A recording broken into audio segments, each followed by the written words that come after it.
Bună ziua tuturor și bine v-am regăsit la un nou videoclip cu două variante de răspuns. Avem varianta numărul 1, îndrăgostiții, și varianta numărul 2, șasele de bât. O să vă rog să vă alegeți una dintre cele două variante cu care considerați că rezonați cel mai bine sau să le ascultați, de ce nu, pe ambele, poate vi se potrivesc ambele. Da? Țineți cont că este o etalare generală, nu personală, și nu vi se poate potrivi tuturor. Pe de altă parte, pentru cei care doriți o etalare personală cu mine, mă puteți contacta în privat la numărul de telefon 0756 290 476. Pentru cei care sunteți în străinătate, trebuie să puneți și prefixul țării plus 40. Ok. Sper că v-ați ales varianta, iar eu voi trece la prima variantă, și anume îndrăgostiți. Aici văd că există niște tensiuni între voi doi. Unul vrea ceva, unul vrea altceva. Pe de o parte, vă gândiți că această persoană vă este destinată sau v-a fost destinată sau ceva de această natură și nu înțelegeți de ce acum este posibil să ajungeți chiar la separare sau poate că deja v-ați despărțit de persoana dragă. Cumva considerați că această persoană este sufletul vostru pereche sau poate sufletul vostru geamăn, pentru că, din câte văd aici, există o anumită chimie între voi doi. Există o anumită atracție între voi doi. Există o anumită înțelegere între voi doi. Voi, într-adevăr, ați fost ca și cum ați fi două persoane într-una singură. V-ați completat foarte bine și vă completați foarte bine. Însă, aici este o situație care este afectată de foarte, foarte multă lume, de foarte multe persoane, dar în special de membrii familiei. Aici cineva se opune cu vehemență la această relație. Voi ați încercat într-adevăr să depășiți toate obstacolele, ați încercat să le arătați celor din familie că voi vă înțelegeți și că puteți merge înainte și așa mai departe, însă ei parcă nu au vrut să înțeleagă, parcă nu au vrut să vadă, parcă sau poate că au încercat să vă deschidă ochii, să vedeți unde e greșit, să vedeți adevărata situație. Însă, pentru voi aici, lucrurile parcă au mers din rău în mai rău. Aici mai văd că dacă cumva v-ați despărțit, această persoană, să știți că urmează să vină la voi. De ce? Pentru că îmi este foarte clar că această persoană se gândește deja să pornească la drum, dacă cumva nu a pornit, pentru că văd o mașină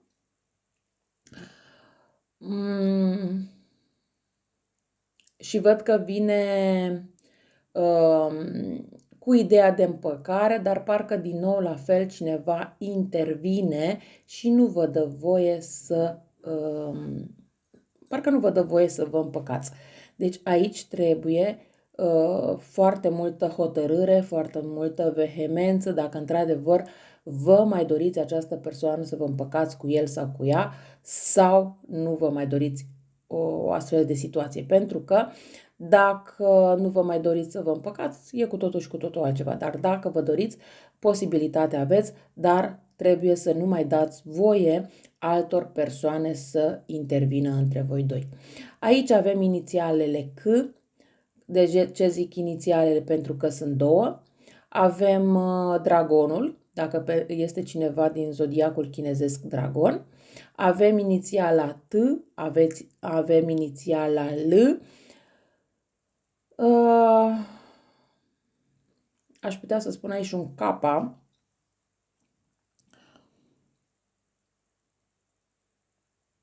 Aici n-ar fi nimic exclus ca voi să descoperiți o minciună. Sau o minciună v-a fost spusă cu ceva timp în urmă, iar acum, în prezent, voi descoperiți adevărul. Bineînțeles că nu vă veți simți foarte bine din punctul ăsta de vedere. Poate că tocmai această minciună vă face să aveți aceste discuții aprinse cu partenerul sau partenera, pentru că descoperiți adevărul și nu vă cade prea bine din ceea ce veți afla. Și este ceva normal, doar că un pic de atenție aici până în ce punct duceți acest aspect, pentru că poate să existe și o separare de moment, dar puteți și să continuați. De asta vă spun că etalările nu neapărat că sunt pozitive în totalitate sau negative în totalitate, dar depinde de ce hotărâri luați voi pe mai departe. Pentru că ceașca de cafea sau tarotul sau orice altă etalare îți poate spune că rămâi cu persoana, dar dacă tu nu mai vrei să rămâi cu persoana respectivă, degeaba îți spune, da? Deci aici un pic și la alegerea voastră, dar da, șanse sunt să vă împăcați, șanse sunt să rămâneți împreună, șanse sunt să mergeți mai departe ca doi oameni îndrăgostiți, dar îmi este foarte clar că voi și dacă continuați, vă pierdeți, datorită acestei minciuni, voi vă pierdeți încrederea unul în celălalt. Pe lângă asta, purtați pe mai departe această minciună. Nu e că descoperiți acum adevărul și o lăsați deoparte. Nu, minciuna asta cumva vă va bântui, aș putea să spun, întreaga viață. Poate să fie într-adevăr faptul că descoperiți că v-a înșelat, că v-a mințit, că v-a trădat, da? Dar indiferent despre ce este vorba, voi o veți purta întreaga viață. Nu este o situație care să zici, da, ok, s-a întâmplat, hai, mergem mai departe, lăsăm asta în urmă și o luăm de la zero. Nu, voi în permanență o veți avea acolo în inima voastră și nu veți putea trece peste atât de ușor. Într-adevăr, puteți să aveți în continuare cu această persoană o relație de dragul copiilor, de dragul de a rămâne copii în familie, de a nu fi despărțiți de mama, de tata și așa mai departe, dar povara o veți căra pe mai departe, pentru că nu veți putea trece peste această minciună. Din câte văd aici, voi sunteți niște persoane destul de hotărâte, sunteți persoane destul de radicale uneori, sunteți niște persoane care, într-adevăr, sunteți corecți și în momentul în care sunteți mințiți, trădați, înșelați, nu puteți accepta așa ceva, însă e mai bine să vă despărțiți decât să trăiți cu această povară pe umeri întreaga viață și să o duceți mai departe. Deci aici depinde foarte mult de voi. De ce spun acest lucru? Pentru că vă văd destul în familie, destul de supărați în inimă, destul de necăjiți.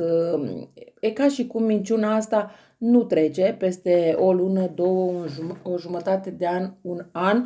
Din punctul meu de vedere, o veți duce până în momentul în care, oricum ar fi, veți alege să vă separați. Și atunci, drumurile voastre, oricum se separă, mai devreme sau mai târziu, însă pentru unii dintre voi să știți că această separare poate să aibă loc peste 2 ani de zile.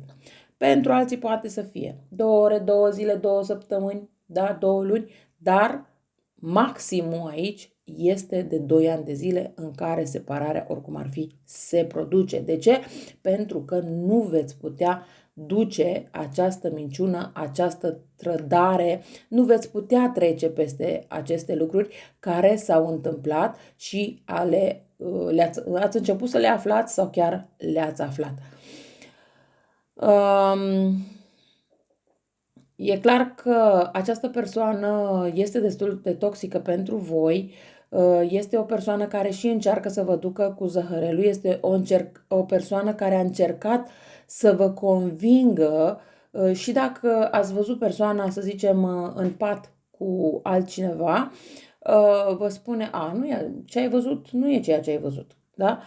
Dacă vezi persoana că îți fură bani, zice, nu, doar m-am uitat la ei sau ceva de această natură. Nu e adevărat că am vrut să-i fur, da? Deci, Încearcă să vă mintă în față și până acum a mai făcut acest lucru. Nu cred că este prima dată când îl face, însă voi de fiecare dată ați trecut peste și ați crezut că totuși este o iluzie de-a voastră sau voi sunteți problema că nu înțelegeți. De ce? Pentru că această persoană v-a făcut să credeți că voi sunteți problema, v-a făcut să credeți că voi sunteți persoana care nu înțelege, că voi sunteți, cum se spune, călăul și el sau ea victima, da? Ceva de această natură. Ei, și voi ați crezut treaba asta foarte mult timp, însă acum ce să vezi, nu mai credeți treaba asta. Da? Și atunci e clar că veți lua niște măsuri destul de radicale.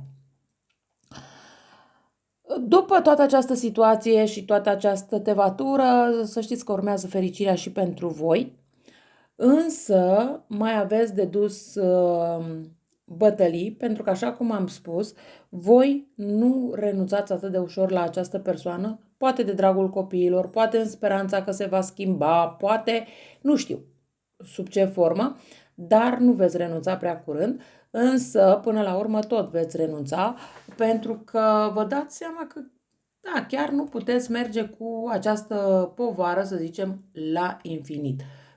Chiar aveți nevoie de pace, liniște și, de ce nu, de fericire, că până la urmă și voi sunteți persoane care vă doriți și meritați fericire. Pe lângă toate astea, văd că sunteți și persoane destul de punctuale atunci când trebuie să ajungeți la o întâlnire, da, vă țineți de promisiune, mergeți la ora stabilită și așa mai departe, pe când cealaltă persoană este o persoană un pic mai delăsătoare. Însă, depinde de voi dacă vreți să aveți fericire repede sau mai târziu, pentru că, într-adevăr, în viitorul foarte apropiat, pentru voi se anunță un succes considerabil la orice vă propuneți să faceți, indiferent și dacă rămâneți cu persoana asta și țineți neapărat cu dinții să rămâneți cu ea sau cu el până la adânci bătrâneți, cred că veți pune niște limite și va urma o perioadă un pic mai complicată din punctul ăsta de vedere, pentru că persoana nu va înțelege de ce voi puneți astfel de limite și până la urmă se va adapta, dar este un drum destul de greoi din punctul ăsta de vedere.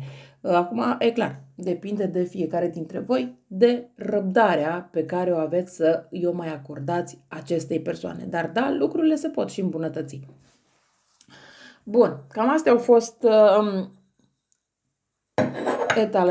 etalarea numărul 1 și voi trece la etalarea cu numărul 2 și anume acest 6 de bâte.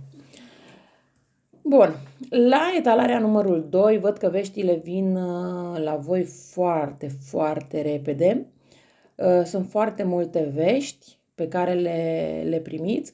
Nu cred că e vorba doar de viața amoroasă, cât cred că este vorba pe ansamblu sau pe general, cum vreți voi să-i spuneți. Dar într-adevăr sunt vești și din punct de vedere amoros. Aici, dacă sunteți persoane singure, care sunteți singure de foarte mult timp, să știți că dă norocul peste voi, cum se spune, și la o petrecere, la o întâlnire, la o reuniune de familie, nu știu, ceva de această natură, veți întâlni pe cineva. Vine norocul, vine bărbatul, vine iubirea în viața voastră. Pentru cei care deja sunteți într-o relație, se trece la următorul nivel, la următorul pas și cred că acest următor pas care se face este în perioada Paștelui. Dacă sunteți catolici, în perioada Paștelui catolic, dacă sunteți ortodoxi, atunci în perioada Paștelui ortodox. Da? Deci depinde fiecare din ce religie face parte. Însă, ideea este că, indiferent acum cât voi vă puneți tot felul de întrebări, că nu știți ce urmează să se întâmple, nu știți dacă veți mai întâlni o anumită persoană și așa mai departe, să știți că da, veți întâlni această persoană.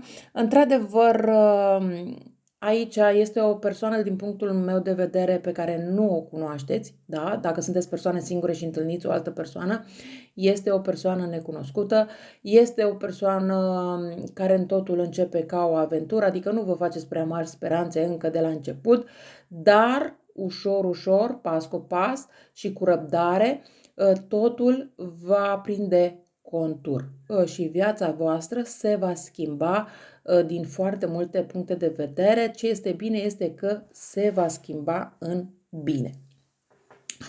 Este o schimbare de direcție, aș putea spune, din foarte multe puncte de vedere și să știți că pentru o parte dintre voi toate aceste lucruri se întâmplă de dimineață. Cumva dimineața începeți să primiți vești, dimineața, nu știu, mergeți la servici și pe drum în autobuz, tramvai, metrou, fiecare cu ce circulă, da? Cu mijlocul de transport, un mijloc de transport destul de aglomerat. Poate să fie și o mașină, dacă știți că sunteți mai mulți în mașină, da, poate să fie și acolo.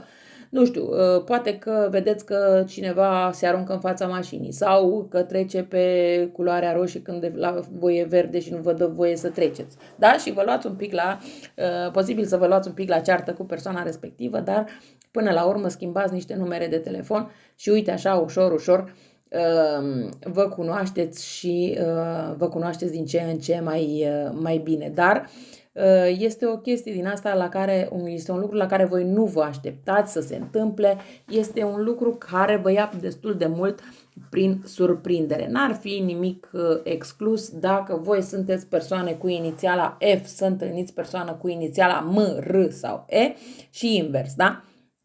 Dacă sunteți persoană cu inițiala M sau R sau E, sunt întâlniți cu inițiala F. Da? Deci învârtiți-vă în jurul acestor inițiale pe care eu le-am spus.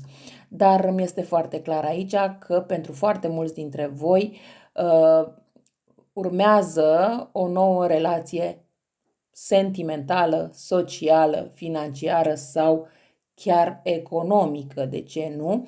Poate că unii dintre voi lucrați la un proiect sau primiți o propunere, ceea ce ține de finanțe, da? Poate să fie un nou job, nu neapărat acum numai pe parte de iubire, dar poate să fie orice astfel de nouă oportunitate.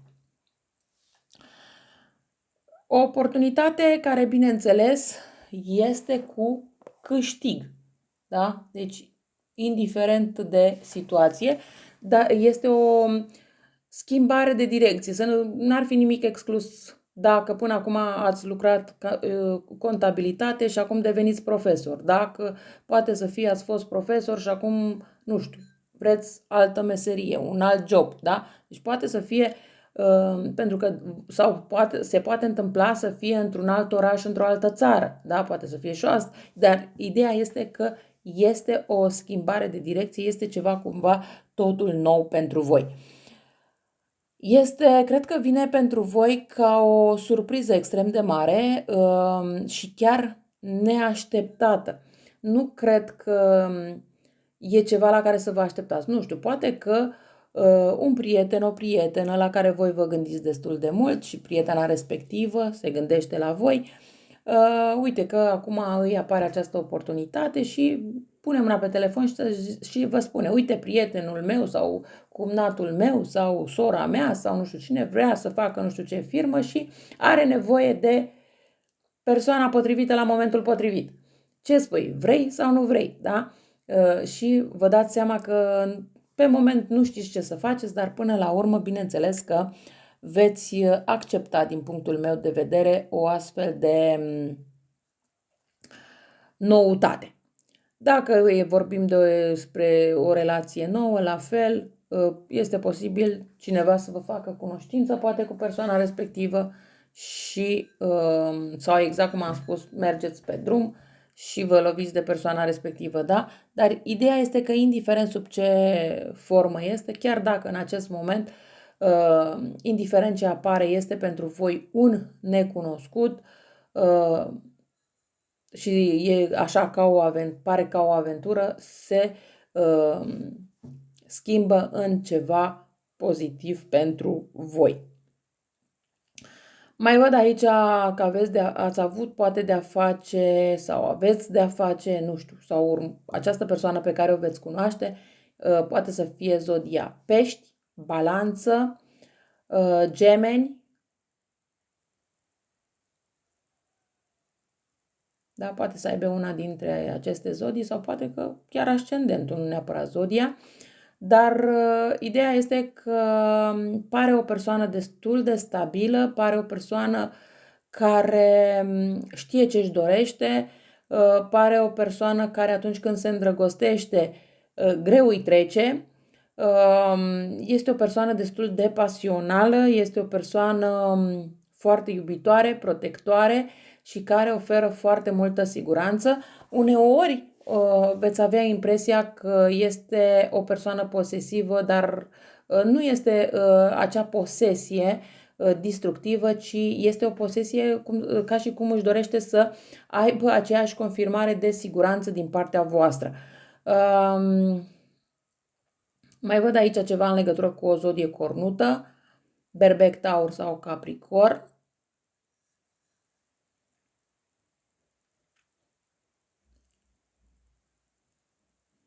Da, văd că și la voi lucrurile merg din bine în mai bine, veștile încep să vină una după alta. Nu întotdeauna sunt doar vești pozitive, dar ideea este că voi sunteți genul de persoană care spuneți totul e bine dacă se termină cu bine, da? Și mai văd aici cifra 1900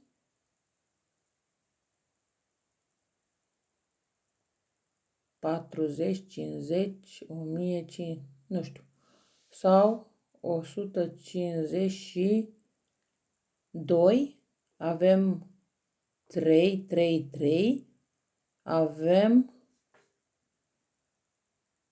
1, da? Deci e bine să țineți cont de aceste cifre și să vedeți dacă în atâta timp se întâmplă ceva, se schimbă ceva, da, care pot fi ore, zile, da, în care puteți afla vești. Aici sunt vești foarte bune, mai ales în ceea ce ține de partea de familie. Nu știu, poate dacă cineva trebuie să dea un examen, aflați că ia examenul respectiv. Dacă cineva, nu știu, trebuie să facă niște analize medicale, aflați că analizele au ieșit bune.